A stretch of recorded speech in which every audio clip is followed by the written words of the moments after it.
What it do, y'all? It's your boy E2 Blue coming back at you again, man. I got my main man with me, my little man. He riding with your boy today. Just finished his little Kid Strong class, so he's got one more class till he gets to the alpha level in this class. So I'm proud of him. So, but anyway, I know that we're still riding off of the fumes of not making it far in the playoffs and basically watching this weekend's games and like, damn, Cowboys should be there. They should be playing Green Bay. They should be this, that, and blah, blah, blah. Or, you know what I mean? Or not Green Bay.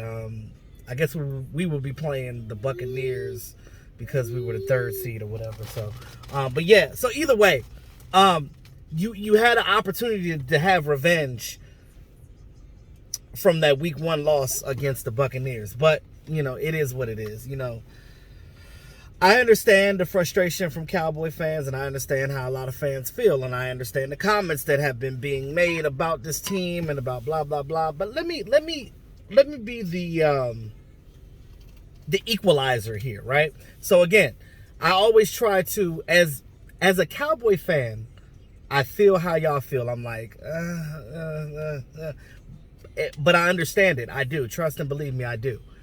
But as a vlogger, as a YouTuber, it's my job to figure out, go deeper inside and think more than just one-sided. Think of exactly what is diminishing this team and what can we do to fix it? Because a lot of the stuff was simple. You know what I mean? You had the talent to go to the Super Bowl this year. You damn sure did. The Cowboys wet the bed. They pooped on their own selves. I said this before in the last video. The 49ers didn't do anything to the Cowboys that they were playing cover 2 most of the time in the back, and then they were rushing with 4 guys for most of the game because they knew we weren't running the ball. It goes back to us running the damn ball. We talked about this all the time. Why do we run the ball? Why do we keep killing ourselves like that? That has to change. Jerry Jones comes out and, you know, he speaks about, you know, his disdain and his anger about being out in the first round. I don't blame him. And those of you that are blaming Jerry Jones, cut that out. Because Jerry Jones and Stephen Jones and Will McClay as a whole, as a unit, the front office, that's what they do. They put together this team. They went and got Micah Parsons. They went and got interior defensive tackles. They went and got Amari Cooper when he came to this team. They solidified this wide receiver core. We had one of the best wide receiver cores in the league. So why are you not doing anything with that? We still got a good running game. Even though Zeke had a partially torn PCL and Tony Pollard had that foot issue, they were still running. You can still utilize me. You got Corey Clement too. Corey Clement out there. The guy won a Super Bowl with the Eagles in 2017. You see what he can do. And when you did put him in the game, you saw what he did. So now Corey Clement's a free agent, but we'll get into the free agents in another video. Because I will break down every one of them. And I'll go through and see. I might even do a live stream on that one as far as the free agents go, to see who stays, see who goes. Are they able to get them back? I think they're 13 mil over the cap right now. But again, all that's going to change anyway because contracts are going to come off the books June 1. They're going to create space. And then the salary cap is going up, of course. So they're going to have that space. So don't even worry about that.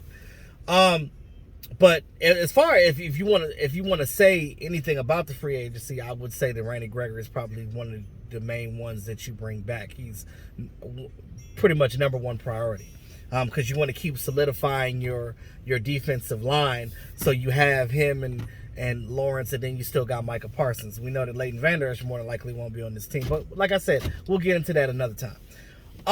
But as far as this offseason and things that shoulda, coulda, woulda happened, you know, a lot of people are like, oh, well, Mike McCarthy needs to leave this team. Why? Mike McCarthy still led this team to a 12-5 record. Let's not forget that. I don't give a goddamn who was on. I'm sorry. I don't care who was your competitors, who you were playing against. Cowboys can't control their schedule. That you play who you play, and you win when you win. So that whole narrative, like, literally irritates me. Just, you were 12-5, so you were 12-5. You had a winning record. You got the number 3 seed in this in the playoffs, and then you dropped a goose egg in the first round. Okay, I get it. I understand that. But Mike McCarthy's also not calling the plays.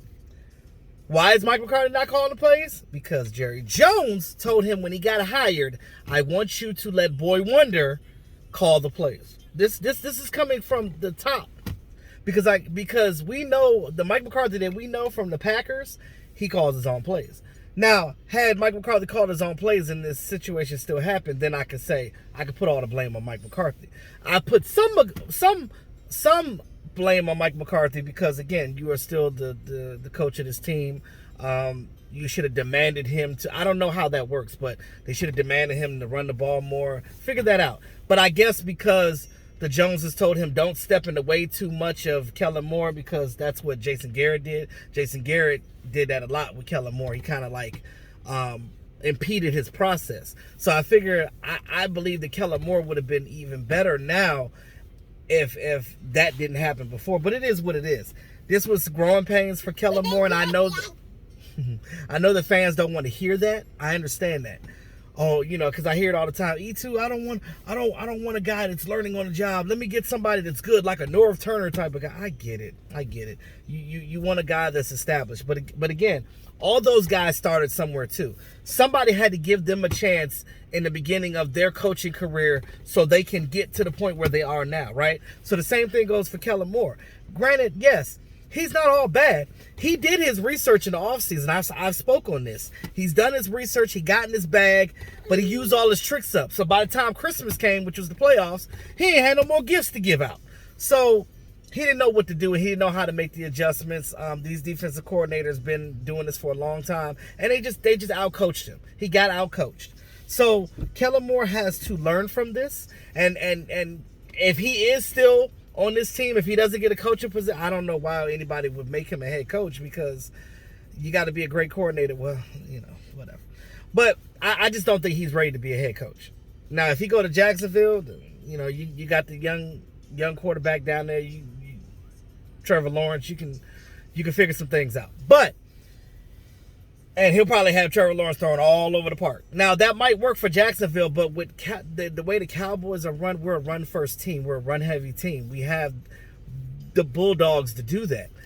But also we have the receiver core, too. And I think that's where Kellen Moore messed up, because he saw that we had all these great receivers and this and that. But that's all fine and dandy. But this is the NFL. These coaches are paid just like other teams are. The competition is going to be tough. You got to go in there and you have to literally not get out schemed, not be predictable, because that's the thing. Because they learned Kellen Moore's tendencies. They said, okay, if we crowd the box, if we load that box up and we stop them from running the ball 2 or 3 times, they're going to evade the run, and they're going to stop running the ball, and they're going to throw it all over the park. Well, the problem with doing that is, if you're playing 2 safeties high and everybody's in coverage and they're not having a loaded box and everybody's not in the box, everybody's covered out there on the outside. So now the receivers, now your offensive line has to stand up and hold these blocks for longer than what they're normally able to do, just so you can get the ball off to somebody that's not even open at the time. So to get your receivers open, 1, you need to move them around. 2, you need to run the ball more. You run the ball, you demand running the ball.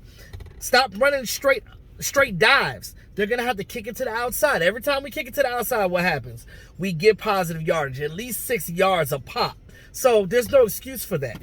So if I can understand that, and not even being a coach, just a guy that played football. You know what I mean? I'm not a coach.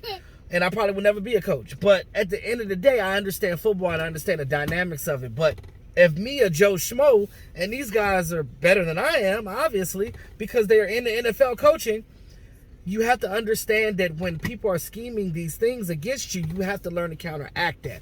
You can't be predictable. You can't just keep doing the same things over and over again expecting different results. That's how life works in general. Message.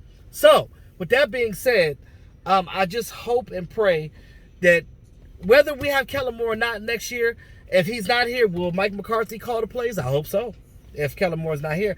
If I have to lose any coach, I'd rather it be Kellen Moore than Dan Quinn, because everybody wants Dan Quinn right now. Everybody, and I keep seeing these articles about, oh, he's going to the Broncos, he's going to be their head coach.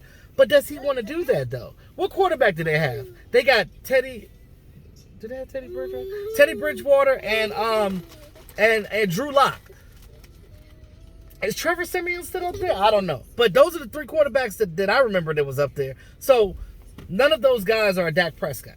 So if you're going to coach a team, you're going to want something with some players and some coaching. Now, I know Broncos got a pretty decent defense up there, but I don't want to lose Dan Quinn, because what he's provided here, if he leaves, we're going to lose everything, all the traction that we gain, unless you get another defensive-minded coach, unless you get a Vic Fangio. If you get a Vic Fangio, then okay. But I still would rather Dan Quinn. Jerry Jones better pull that damn checkbook out and pay Dan Quinn. Pay him. Pay your boy. Because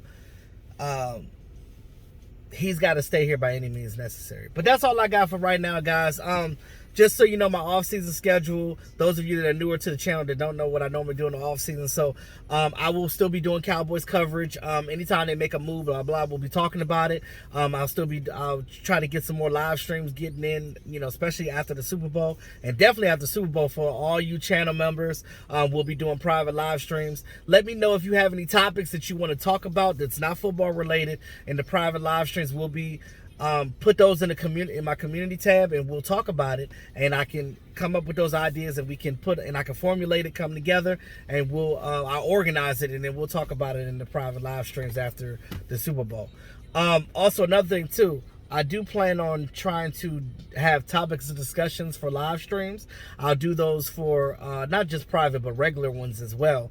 So everybody can chime in, and I'll have guest appearances on the channel, talking about different things. Try to get some people that have small businesses maybe to come and promote their stuff on my channel, and just to do some fun stuff in the off season that's not football related, just to keep you guys entertained and keep you guys integrated in on the channel. So look out for some of those things that I'm working on now for the off season. So it's just gonna take a little bit of time. We're gonna work it out, babe. So in the meantime, between time, like, share, subscribe to the channel. It's your boy E2 Blue, always keeping it real with me, your boy Austin, and we out.